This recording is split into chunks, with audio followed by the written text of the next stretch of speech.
사랑합니다. 1월 15일 금요일 새벽기도에 하나님께 올려드립니다.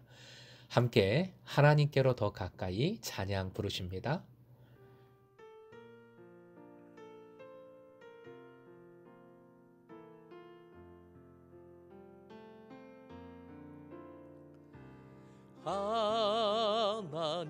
하나님께로 더 가까이 갑니다.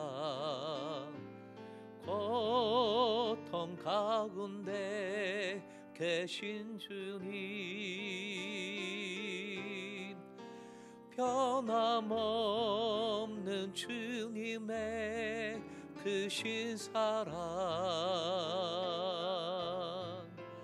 영원히 주님만을 섬기리.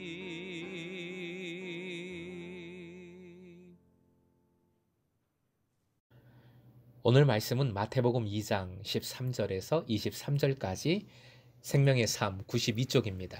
함께 읽겠습니다. 그들이 떠난 후에 주의 사자가 요셉에게 현명하여 이르되 헤롯이 아기를 찾아 죽이려 하니 일어나 아기와 그의 어머니를 데리고 애굽으로 피하여 내가 네게 이르기까지 거기 있으라 하시니 요셉이 일어나서 밤에 아기와 그의 어머니를 데리고 애굽으로 떠나가 헤롯이 죽기까지 거기 있었으니 이는 주께서 선지자를 통하여 말씀하신 바 애굽으로부터 내 아들을 불렀다 함을 이루려 하심이라.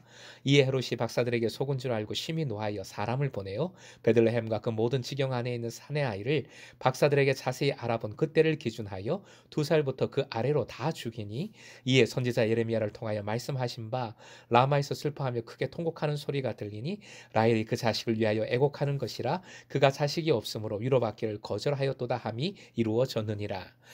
헤롯이 죽은 후에 주의 사자가 애굽에서 요셉에게 현명하여 이르되 일어나 아기와 그의 어머니를 데리고 이스라엘 땅으로 가라. 아기의 목숨을 찾던 자들이 죽었느니라 하시니 요셉이 일어나 아기와 그의 어머니를 데리고 이스라엘 땅으로 들어가니라.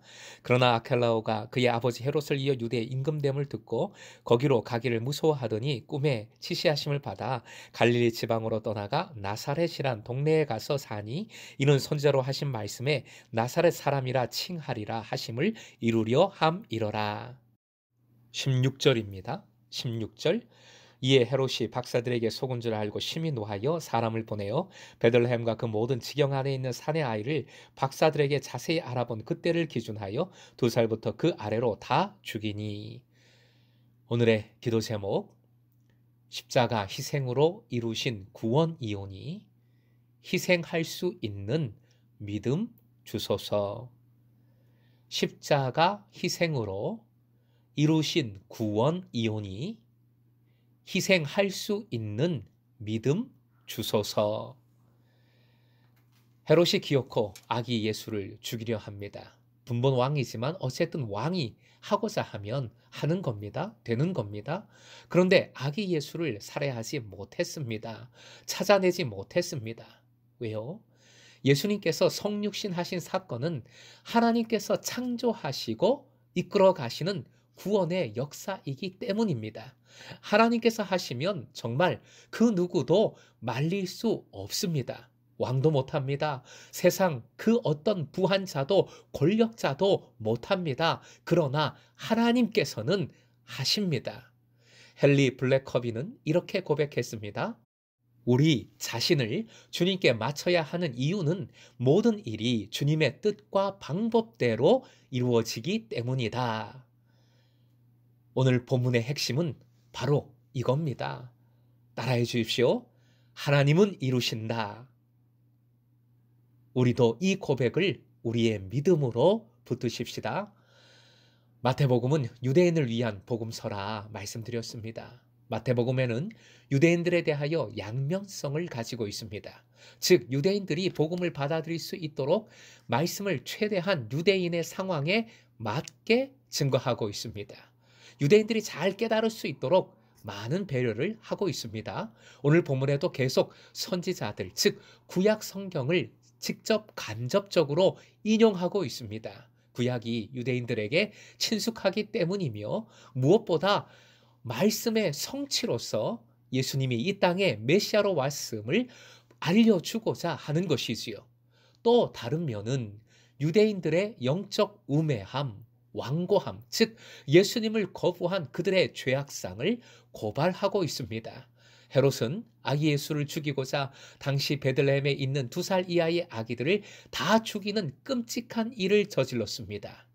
영화 사바하에서 주인공 박재웅 목사는 성탄절은 기쁜 날이 아니라 오히려 슬픈 날이라 한탄하지요. 바로 예수님 때문에 아기들이 살해당했기 때문임을 지적하고 있습니다. 신정론, 즉 하나님은 고통을 왜 그대로 두시는가를 질문하고 있는 영화다운 대사, 영화다운 모습입니다. 학자들은 당시 베들레헴 규모를 파악하여 계산해 보면 약 20명 이하의 영유아들이 살해를 당했을 것이라 추정합니다. 한 아기의 목숨도 세상과 모든 세상과 바꿀 수 없는데 요즘 정인이 사건 때문에 가슴이 너무 아픈데 이런 사건은 참 받아들이기 어렵습니다. 이해하기 힘듭니다. 왜 하나님께서 이런 일이 일어나도록 내버려 두었는지 오늘 본문에서도 아무런 언급이 없습니다. 다만 예레미야 말씀을 인용할 뿐이지요. 왜 그랬는지 아무런 말씀도 해주지 않습니다. 이는 악의 경고성을 보여주지만 무엇보다 죄 없는 아기들은 새 시대의 도래를 위한 순교적 희생자들입니다. 초대교회에 순교자들이 많이 생겨났지요. 순교의 피를 통해 교회가 세워진다는 선포가 있을 정도입니다. 당시에는 순교의 희생을 각오하고 믿음의 삶을 살아야 했습니다. 어떤 견고한 악을 만나도 절대 흔들리지 말고 빛에 집중하여 구원의 역사에 더욱 견고한 믿음으로 동참해야 하는 겁니다. 사실 하나님께서 먼저 희생하셨습니다.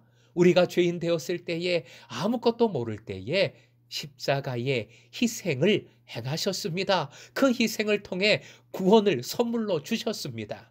그리고 하나님께서는 우리의 희생을 원하십니다. 요구하십니다. 신앙은 희생을 통하여 굳건해지는 것임을 잊어서는 안 되겠습니다. 예수님 가정의 애굽 피신과 복귀는 사실 모세의 상황과 견질 수 있습니다.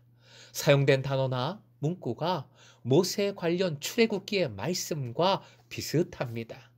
예수님께서 제2의 모세라는 것이 아니라 출애굽처럼 하나님의 구원 역사가 예수님을 통해 다시 새롭게 이루어지는 것임을 유대인들에게 보여주고 있는 것입니다. 동시에 23절 따라해 주십시오. 나사렛 사람이라. 나사렛 예수이십니다. 나사렛은 유대 변방 이방인들의 지역입니다. 유대를 넘어서서 이방인들까지 모든 인류를 구원하시고자 하시는 예수님이십니다.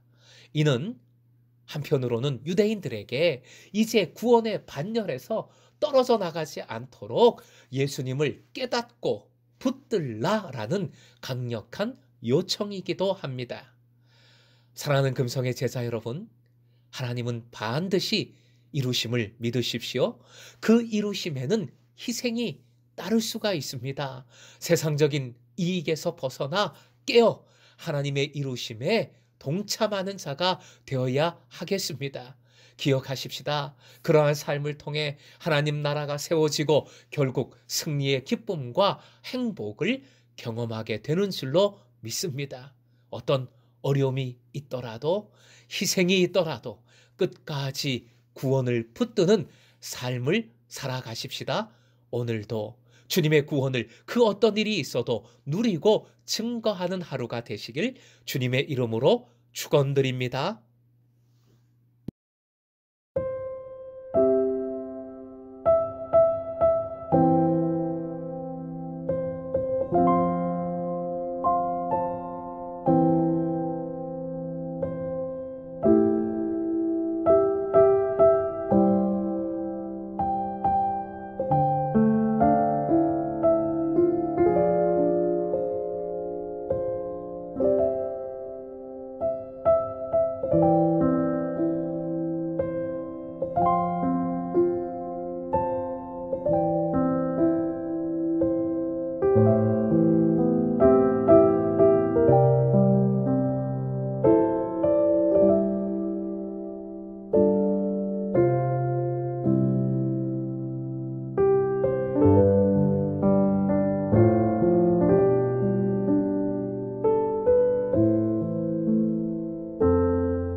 아멘.